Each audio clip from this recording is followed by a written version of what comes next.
This week we usher in the holiday of Purim.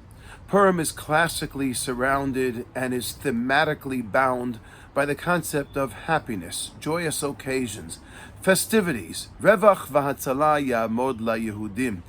The Jews were saved. LaYehudim hayta roah v'simcha v'sason v'ikar. We saw the light of salvation. We were threatened with regards to our existence, as we have been so many times in the past, and yet miraculously we were saved by the hand of God. Reason to rejoice, no doubt.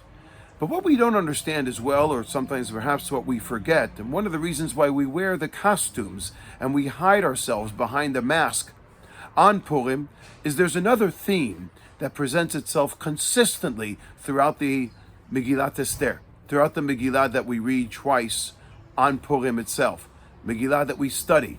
And in that Megillah, the theme of Delo Yada, we do not know.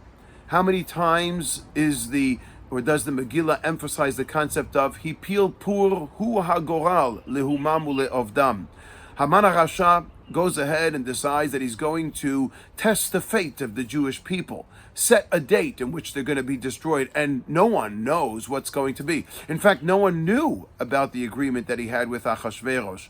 Mordechai yada et asher asa Haman. Mordechai knows, but no one else does. And Mordechai goes and beseeches to Esther, Umi odea im la'et kazot higat lamalchut. He says to her, who knows if perhaps this is the reason why you were appointed to be the Malka? When Mordechai says who knows, he's not just postulating. It is not a rhetorical question. It is a question that he's asking himself as well. We really don't know.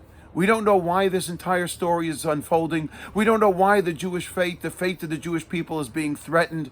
We don't know what's going to be and if we're going to be saved. And you don't know why you've become the queen. And I don't know why I find myself in the court of Achashverosh, in his immediate vicinity. None of us really know.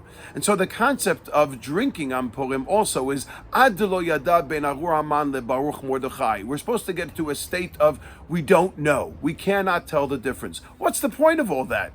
In our world of knowledge, in our world of Google, in our world of instant gratification, we know everything. We want to know everything. And the answer is the Megillah comes to point out, and the story of Purim comes to point out that we don't know. There are many things we don't know. So what's the point of that? 2 days ago, I went to Levaya, the funeral, Rahman al-Itzlan, of Daniel Perez, tank commander who was killed on October 7th. They just discovered that indeed he was murdered by Hamas. And I am good friends with the family, with the parents. Went yesterday to the Shiva, and when I saw Rabbi Perez, we hugged each other and we just burst out crying. Why? Because we know now, I knew then, before already a number of years with the loss of Gila, and now he started to know, Rahman al-Itzlan, tragically, what it means to lose a child.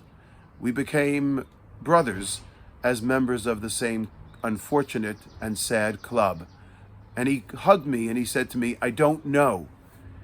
These are things we don't know. Every day I ask HaKadosh Baruch Hu, why did you take Gila? Why is Gila no longer alive? And anyone who experiences loss and grief and bereavement asks these questions consistently. Trust me, they do. And I hope that no one else has to ask them, and no one else has to believe what I am saying or understand it. But those who do and have experienced loss know and ask this question consistently. Why? How? What's the reason?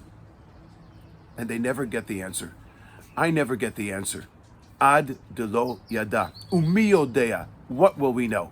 The one conclusion, the one thing that Gabby and I, my wife and I, say to ourselves consistently, there was so much negligence with regards to Gila's death, and there were so many things that should not have happened, and it is very clear to us that Gila absolutely wanted to live.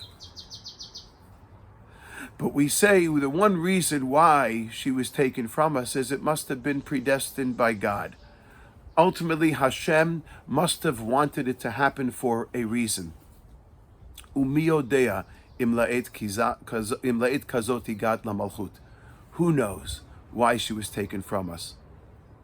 Only one, Hashem. Only God knows. And very often we say that perhaps Hashem brought Gila into his divine court much like Mordechai found himself in the court of Achashverosh not knowing why. But God brought Gila into that court. Perhaps Gila serves as a messenger to greet other people who are coming into Shamayim, and vis-a-vis what we're trying to do here and what she's doing there to try and help save lives.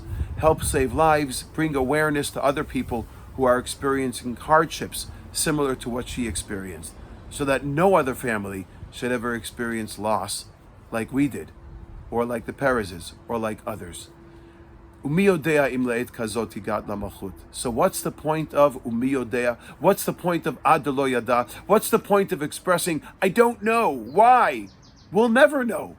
God doesn't answer me. The answer is that God's still there. And that we have to recognize that there are many things that we don't know. We won't get the answers to. We don't understand how could it be that October 7th happened? What happened in which the Hamas terrorists were able to breach the fence of dividing Gaza and Israel? And the answer is we might not never know.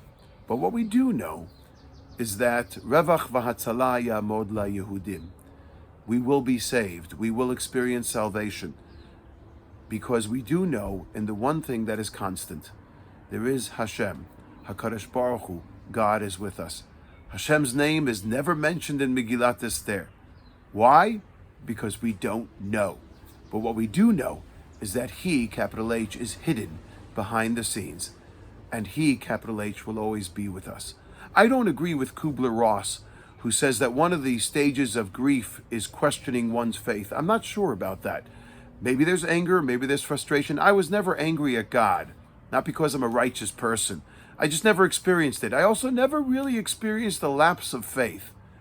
If anything, my faith reminding me that God is there, even though ad lo yada, that I don't know and never will, Hashem is there with us. I think this is a theme that's important for us that might not necessarily bring us to happiness and might not offer us instant gratification or satisfaction of an answer, but nonetheless is so important for us to embrace, to cherish, and to remember in the greatest way possible. Zachor et asher asa lecha Amalek, not only for the sake of destroying Amalek, but remember what Amalek did to us, because there are many things that we cannot comprehend, but we remember that Hashem is with us consistently. And that's what allows us to face the next day. This is the Jewish way, it is the Torah way, and ultimately, it is the Gila way. Purim Sameach.